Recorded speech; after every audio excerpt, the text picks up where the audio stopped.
राधे कृष्ण आप सभी को। माघ मास के कृष्ण पक्ष की चतुर्थी तिथि को सकट चौथ का व्रत रखा जाता है। सकट चौथ का व्रत माताएं अपनी संतानों के लिए रखती हैं और अपनी संतान की लंबी उम्र की कामना करती हैं। सकट चौथ वाले दिन पूरा दिन का व्रत किया जाता है और इस दिन कहानी भी सुनी जाती है। और आज की इस वीडियो में हम सकट चौथ की कहानी ही सुनेंगे। एक गाँव में एक बुढ़िया अपने बेटे के साथ रहती थी। घर में वो दोनों जने ही रहते थे। उस लड़के के पिता की मृत्यु बचपन में ही हो गई थी। बुढ़िया बहुत ही मेहनती थी।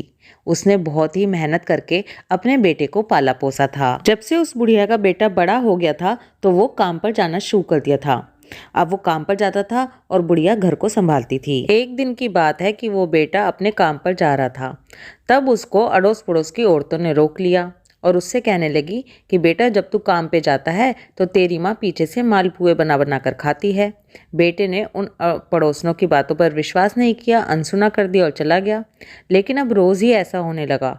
अड़ोस पड़ोस की औरतें उसे रोज़ाना रोक लेती और रोज़ाना उससे यही बात कहती कि जब तू जाता है तो तेरी माँ पीछे से मालपुए बना बना कर खाती है। अब जब वो औरतें उसे बार बार एक ही बात कहती थी तो एक दिन उस बेटे के दिमाग में ये वाली बात बैठ गई।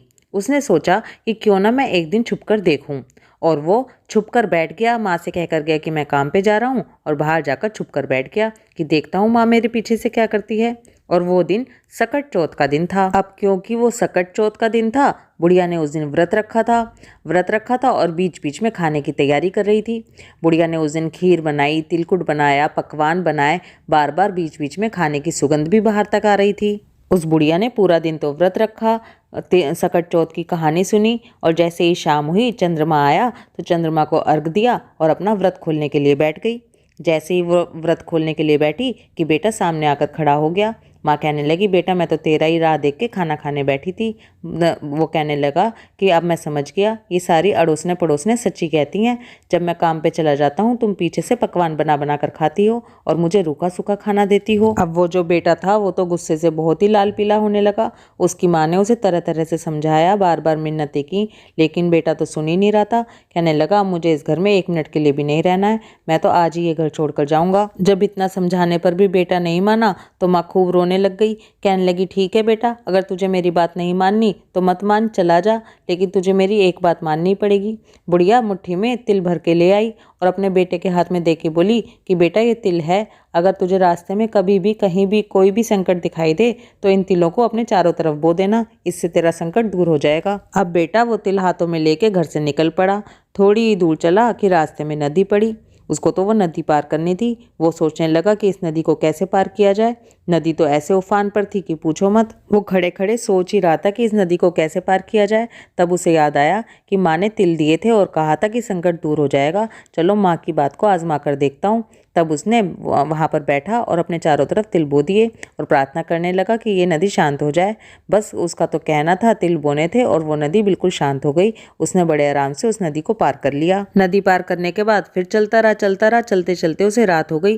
रात होते होते वो एक गाँव में पहुँच गया। उसने सोचा कि अब तो यहीं पर कहीं मुझे रात गुजारनी पड़ेगी। तब उसने एक घर का दरवाज़ा खटखटाया।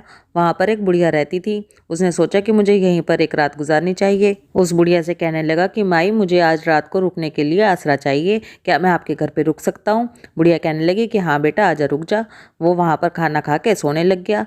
जैसे ही सोने लगा उसे किसी के रोने की आवाज़ आई। उसने फिर सोना चाहा।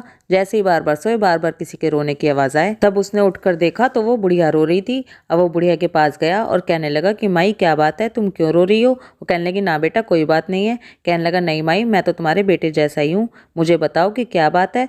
मैंने देखा पूरी रात तुम्हें हो गई रोते रोते। पूछने लगा बार बार कि माई मुझे बताओ कि क्या बात है। जब वो बार बार पूछने लगा तो बुढ़िया रोते रोते कहने लगी कि बेटा, इस गांव का रिवाज है कि इस गांव में हर 6 महीने में आवा पकाया जाता है। आवा उसे कहते हैं जिसमें कुम्हार अपने बर्तनों को पकाता है। फिर आगे उसे बताने लगी कि हर 6ठे महीने आवा पकाया जाता है और उस आवे को जब पकाया जाता है तो उसमें गांव के ही किसी बच्चे की बलि दी जाती है।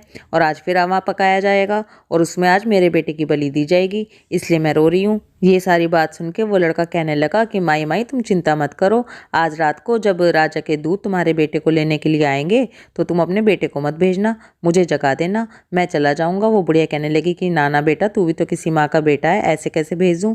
वो कहने लगा नहीं माई तुम चिंता मत करो, आज जब राजा के दूत आएंगे तो तुम अपने बेटे को मत भेजना। अब जब रात को राजा के दूत बुलाने के लिए आए, खटखट करने लगे, कहने लगी अपने बेटे को भेज। बुढ़िया सोचने लगी कि मैं ऐसे किसी माँ के बच्चे को कैसे उठा के भेज दूँ, उसको तो बड़ा जोर पड़ रहा था उठाने में। लेकिन जब सिपाही बार बार दरवाजा खटखट करने लगे, बार बार कहने लगे चिल्ला चिल्ला के अपने बेटे को भेज, तब उस लड़के की नींद खुद ही खुल गई और वो तभी बाहर निकल के आ गया। और वो जो राजा के दूत थे, सिपाही थे, वो उस लड़के को लेके अपने साथ चल दिए महल की तरफ। महल में पहुंचे तो वहां पे आवा गर्म हो रहा था। वो उस लड़के को उस आवे में बिठाने लगे। अब जब वो सिपाही उस लड़के को उस आवा में बिठाने के लिए तैयार हुए तो उस लड़के ने पहले चारों तरफ तिल बो दिए और फिर उसके बीच में बैठ गया। हर बार जब आवा पकाया जाता था और किसी की बलि दी जाती थी तो उसको पकने में 6 महीने लग जाते थे, लेकिन इस बार ये आवा 3 दिन में ही पक गया। चारों तरफ इस बात का शोर मच गया कि जो आवा 6 महीने में पकता था अब की बार 3 महीने में ही कैसे पक गया। सब लोग ये देखने के लिए इकट्ठा हो गए। अब जब राजा के सिपाही उस आवा को खोलने के लिए चले तो जैसे ही आवा खोलने लगे, आवा के अंदर से आवाज़ आई कि धीरे धीरे होले होले, धीरे धीरे होले होले। वो सिपाही सोचने लगे कि पता नहीं ये अंदर से कैसी आवाज़ आ रही है। उन्होंने आवा खोल कर देखा तो उस आवा के अंदर तो वो लड़का बिल्कुल सही सलामत बैठा हुआ था। सिपाहियों के तो आश्चर्य का ठिकाना ही नहीं रहा कि ये लड़का कैसे सही सलामत बैठा है।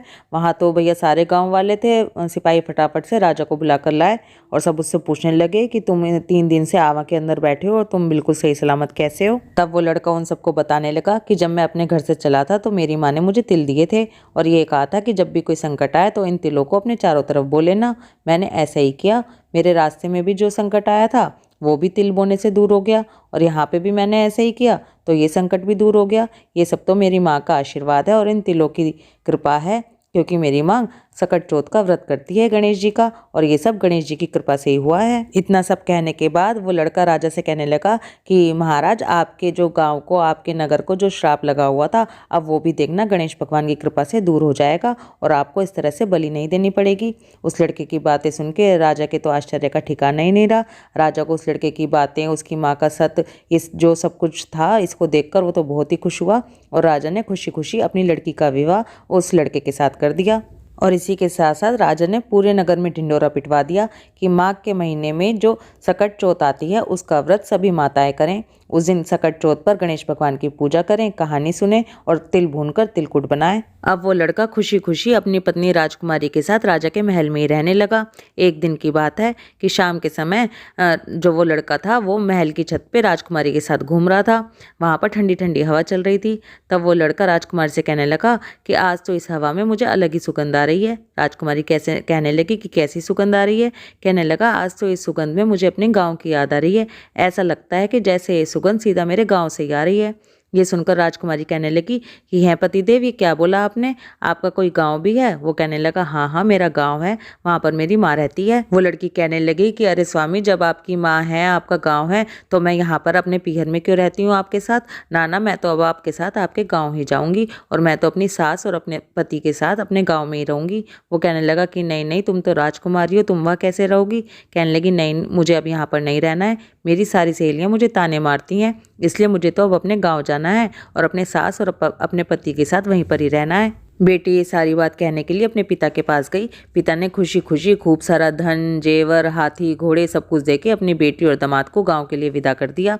अब तो वहाँ गांव में खूब हल्ला हो गया। गांव में जितनी भी अड़ोसन पड़ोसन थी वो जल्दी से भागकर उस बुढ़िया के पास गई और उस बुढ़िया से कहने लगी, देख तेरा बेटा तो राजकुमारी को लेकर खूब सारे धन, जेवर, हाथी घोड़े लेकर और तेरी बहू को लेकर आ रहा है। वो बुढ़िया रोती रोती कहने लगी कि क्यों मेरे बुढ़ापे का मजाक बनाती हो।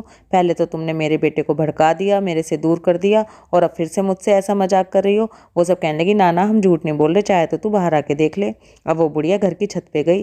घर की छत पे जाके गणेश भगवान से प्रार्थना करने लगी कि हे भगवान, कि अगर ये सब सच बोल रही हैं, अगर मैंने तुम्हारी पूजा सच्चे मन से की हो और ये सब सच बोल रही हैं, तो मेरी आंखें दे दो और मुझे अपना बेटा और बहू आते हुए दिखाई देने चाहिए। और अगर मेरी पूजा सच्ची है तो दूध की धार मेरे बेटे के मुंह में जाए। आज तो एक भक्त भगवान की परीक्षा ले रहा था, क्योंकि इस बुढ़िया की भक्ति सच्ची थी। उसकी तुरंत आंखें आ गई। उसने देखा कि उसका बेटा हाथी पर बैठकर आ रहा है, साथ में राजकुमारी भी है।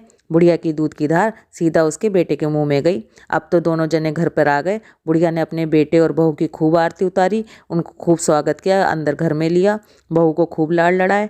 अपनी माँ की भक्ति देखकर, सास की भक्ति देखकर वो जो राजकुमारी थी वो तो अपनी सास के पैरों में गिर पड़ी। बुढ़िया ने बहू को उठाया और अपने गले से लगाया। जितनी अड़ोसन पड़ोसन थी उनकी भी आंखें भीग गई। वो बुढ़िया के पास आई और उनसे माफ़ी मांगी। अब तो खुशी खुशी तीनों जने उस घर में रहने लगे। बुढ़िया का परिवार खूब अच्छा हो गया। हे गणेश भगवान, जैसे आपने उस बुढ़िया पर कृपा करी, ऐसे ही कहानी कहते सुनते हुंकारा भरते सब पे कृपा करना, सबके बच्चे बनाए रखना। बोलो गणेश भगवान की जय।